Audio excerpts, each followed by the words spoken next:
வணக்கம். ராகு மற்றும் கேது பகவான்களுடைய பெயர்ச்சி வாக்கிய பஞ்சாங்கப்படி பிப்ரவரி 13ஆம் தேதியும் திருக்கணித பஞ்சாங்கப்படி மார்ச் மாதம் 6ஆம் தேதியும் நிகழ இருக்கிறது. அப்போ எதுதாங்க சரியான பெயர்ச்சி? எதை சரியான பெயர்ச்சி நீங்கள் நினச்சிக்கிட்டாலும் பெயர்ச்சிக்கான விளைவு பிப்ரவரி 13லேருந்து ஆரம்பிச்சிடும். அதனால் நீங்கள் எந்த பஞ்சாங்கத்தை பின்பற்றினாலும் ஒரு தவறும் கிடையாது.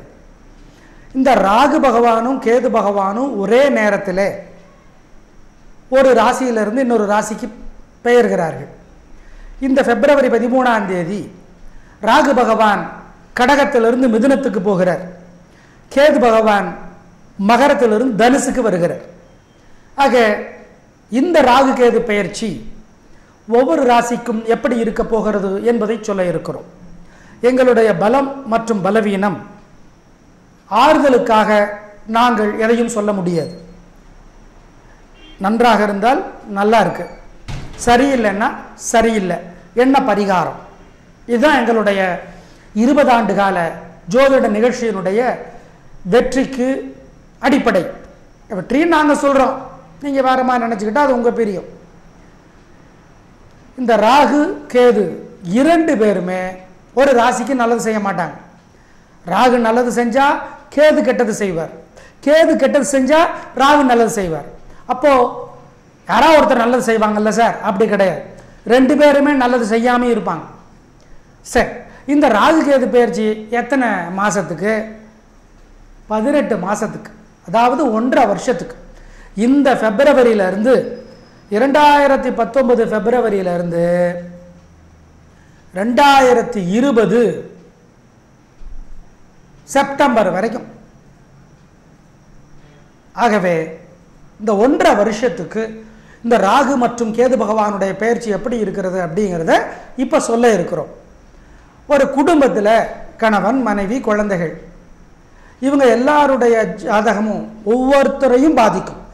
இப்போ உதாரணமாக ஒரு கணவன் மனைவி, ஒரு மனைவி, 2 குழந்தை, ஒவ்வொருத்தருடைய ஜாதகமும் மற்ற 3 பேர்த்தையும் பாதிக்கும்.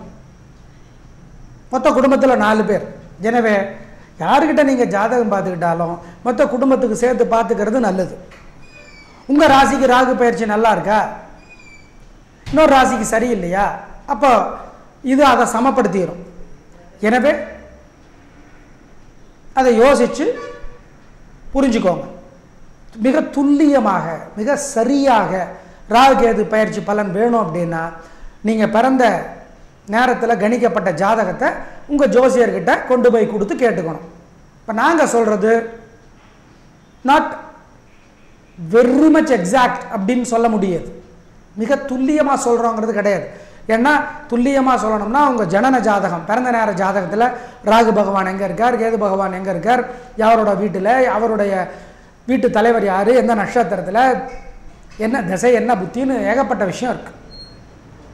எனவே நாங்கள் சொல்கிறது ஒரு தோராயமான வெளிப்பாடு. மிகச்சரியாக சொல்கிறது அப்படின்னா உங்கள் பிறந்த நேர ஜாதகத்தை வச்சு சொல்லணும். இப்போ எப்படி இருக்கு ராகு கேது பயிற்சி பலன் இப்போ பார்க்கலாம். துலாம் ராசிக்கார நேயர்களே, அற்புதமான கேது பயிற்சி. கேது பகவான் 12 ராசிகளில் 4 ராசிக்கு தான் இன்னும் 1.5 வருஷத்துக்கு உதவி செய்வார். அந்த 1.5 வருஷத்துக்கு உதவி பெற போகிற 4 ராசிகளில் முக்கியமான ராசி உங்கள் ராசி. அப்புறம் என்ன, கலகிறீங்க, தைரியம் அதிகமாகும், தெளிவாக இருப்பீர்கள், நிறைய உதவுவார்கள், எதிர்பாராத இடங்களிலிருந்தெல்லாம் உதவி வரும், யார் யாரோ வந்து உங்களுக்கு உதவி செய்வார்கள். ஏன்னா உங்களை பிடிக்காதவங்களுக்கு எதிரியாக இருப்பாங்க, அவங்க உங்களுக்கு உதவி செய்வாங்க. அதுதான் விசேஷம். ஆனால் 9ஆம் இடத்துக்கு ராகு வந்திருக்கிறதுனால கவனம். ஏன்? ஒவ்வொரு சனிக்கிழமையிலையும் அம்மன் கோயிலில் போய் எரியிற தீபத்தில் நெய் சேர்த்தணும். பிரசித்தி பெற்ற அம்மன் கோயிலுக்கு மாதம் ஒரு தடவையாவது போயிட்டு வரணும், கட்டாயம். காஞ்சி காமாட்சி, திருவக்கரை வக்ரகாளி, சமயபுரம் மாரியம்மன், உறையூர் வெக்காளி, திருவானைக்காவல் அகிலாண்டேஸ்வரி, புன்னைநல்லூர் மாரியம்மன், பொள்ளாச்சி மாசாணி, இந்த மாதிரியான அம்மன் கோயிலுக்கு கட்டாயம் நீங்கள் போயிட்டு வரணும். ஆனால் சனி குரு எல்லாம் போட்டுட்டு உங்களுக்கு உதவி செய்யலாம்.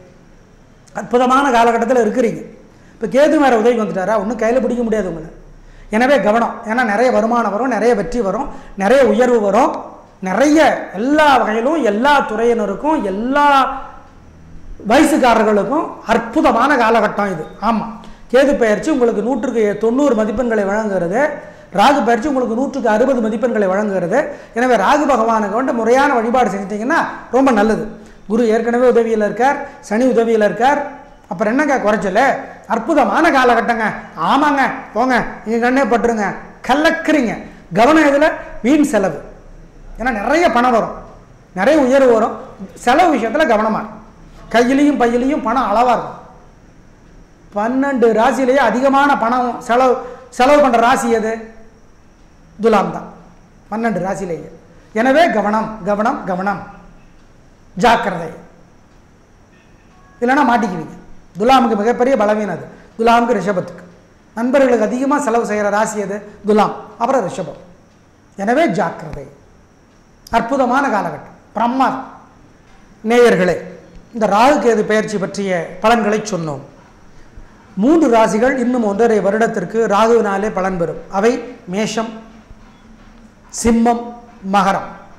கேதுவினாலே இன்னும் 1.5 வருடத்திற்கு 4 ராசிகளுக்கு பலன் கிடைக்கும். அவை சிம்மம், கடகம், துலாம், கும்பம். மீதமுள்ள ராசிக்காரர்கள் வழிபாட்டை முறையாக செய்ய வேண்டும். ராகு பகவானுக்குரிய கோயில்கள் தனியாக கோயில்கள் என்றால் காளகஸ்தி, கும்பகோணத்துக்கு அருகிலே இருக்கிற திருநாகேஸ்வரம், திருச்செங்கோடு மலைக்கோயில், கும்பகோணம் நாகநாதன் கோயில், நாகப்பட்டினம் ஈஸ்வரன் கோயில், திருப்பாம்புரம் கும்பகோணத்துக்கு அருகிலே இருக்கிறது நாகநாதன் கோயில். இவைகளெல்லாம் ராகுவுக்கான பரிகார தலங்கள். உங்களுக்கே தெரியும். ராகுவினாலே இதுவரை ரொம்பவும் சிரமப்பட்டு கொண்டிருந்த ராசிகள், ஆறுதல் பெறுகிற ராசிகள் அப்படின்னு கேட்டால் கடகம். ஓரளவுக்கு தொல்லைகள் குறையும், ஆனால் தொல்லை இருக்கும். அந்த ராசி கடகம். அதே மாதிரி மிதுனம், ஓரளவுக்கு தொல்லைகள் குறையும், ஆனால் தொல்லை இருக்கும். அதே மாதிரி மிதுனம், கடகம் மிதுனம் இரண்டும் ராகுவினாலே ஓரளவிற்கு தொல்லைகள் குறைகிற ராசிகள். மற்றபடி வழிபாடு முக்கியம் அப்படிங்கிறத மறந்துட வேண்டாம். நன்றி, வணக்கம்.